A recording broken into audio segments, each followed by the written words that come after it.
नमस्कार, मैं हूँ आरती दवे लालचंदानी और आज आपको बहुत ज़रूरी बात बताती हूँ।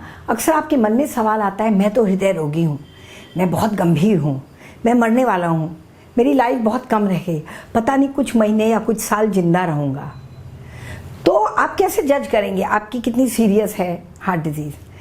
अगर आपको दिल का दौरा पड़ा है और आपको ये दर्द आधा घंटे से ज़्यादा चला है, बहुत पसीना आया, बहुत घबराहट हुई, उलझन हुई, आपको लगा आप बचेंगे नहीं और इतना सीवियर पेन है, आपको हॉस्पिटलाइज करना पड़ा, आप सीरियस हैं और ये हार्ट अटैक हुआ है।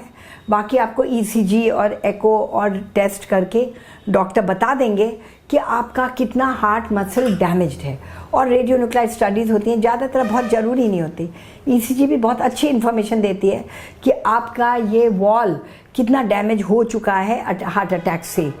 और अगर ये गंभीर अटैक है, एंटीरियर वॉल अटैक पूरा बहुत ज़्यादा मसल डैमेज करता है, इंफीरियर वॉल छोटा वॉल होता है, कम डैमेज करता है, लैटरल वॉल इतना सीरियस नहीं है। तो अगर आपको एंटीरियर वॉल एमआई है, उसके साथ पल्स रेट आपका गिरने लग गया, ब्लड प्रेशर गिरने लग गया, हाइपोटेंशन, शॉक में जा रहे हैं, ये सीरियस होता है। अगर आपके हार्ट का फंक्शन एको करके बताते हैं या आपकी सांस उखड़ने लगे या इको में बताते हैं कि 30% से कम आपका इजेक्शन फ्रैक्शन, पंपिंग एक्शन या जो हार्ट में ब्लड आ रहा है उसका जो प्रोपोर्शन इजेक्ट हो रहा है वो 30% से कम आ गया है, तो आप थोड़े सीरियस हैं। आपका बीपी हायर साइड में अगर गिर नहीं रहा है, पल्स रेट आपकी ज़्यादा है पर कम नहीं है, 45-50 से कम नहीं है अगर, तो आपको फिर भी परेशान होने की बात नहीं है।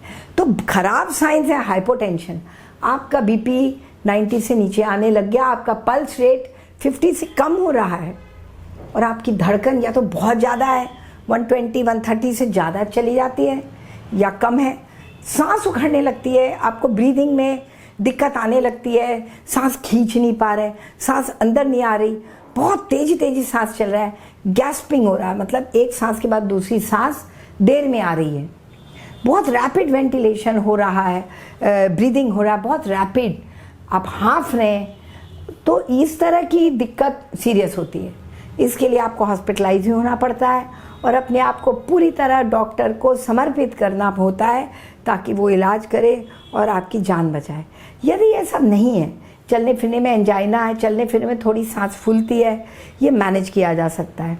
या आपको आपके डॉक्टर बताएं भले ही कि आपको ट्रिपल वेसल डिजीज़ है, तीनों आर्टरी ब्लॉक्ड है, आपका ईसीजी खराब है, आपका इको में भी 30% से कम भी है, लेकिन आपको एंजाइना नहीं है, मान लीजिए बैठे बैठे दर्द नहीं है, बहुत तेज दर्द नहीं हो रहा, आपको सांस नहीं फूल रही, आपकी बहुत डिस्कम्फर्ट में नहीं है, कुछ रूटीन एक्टिविटी आप कर लेते हैं, अपना खाना पीना नहाना धोना कर लेते हैं, खाने में अगर दर्द भी हो खाने टाइम या चलने टाइम या नहाने में, तो आप 5 मिलीग्राम सॉर्बिट्रेट या 5 मिलीग्राम आइसोडिल ग्लिसरॉल ट्राइनाइट्रेट जैसी दवा एंजिसेड आप चूस के कर लेते हैं, तो आप उतने सीरियस नहीं, आपके पास वक्त है रेडिकल इलाज कराने का।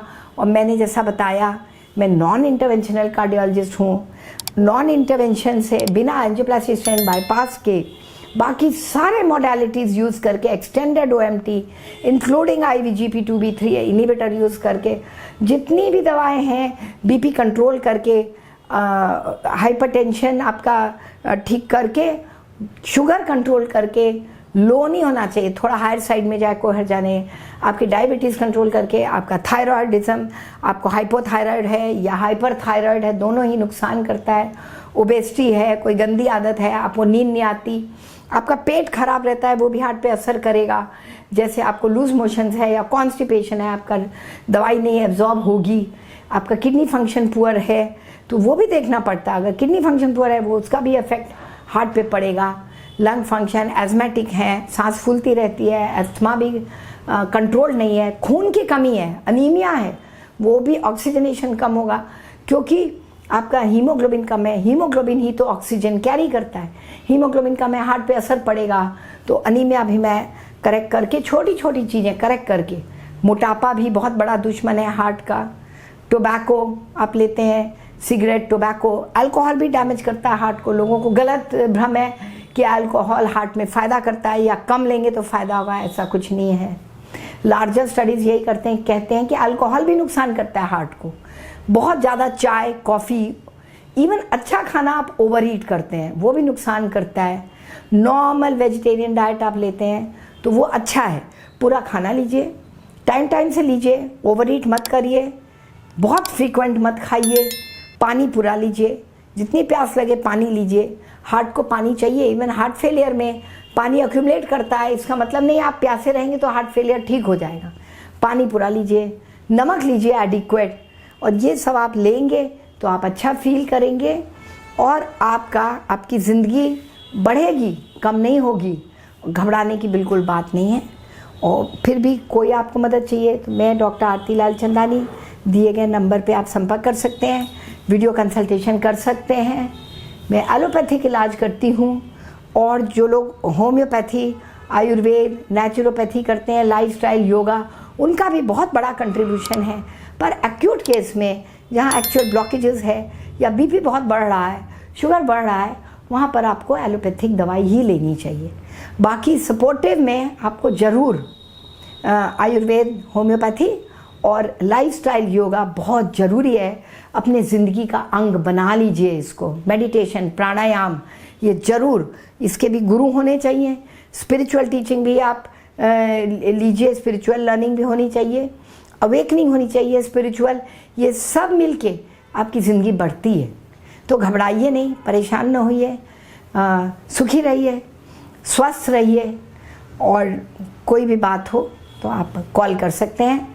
धन्यवाद।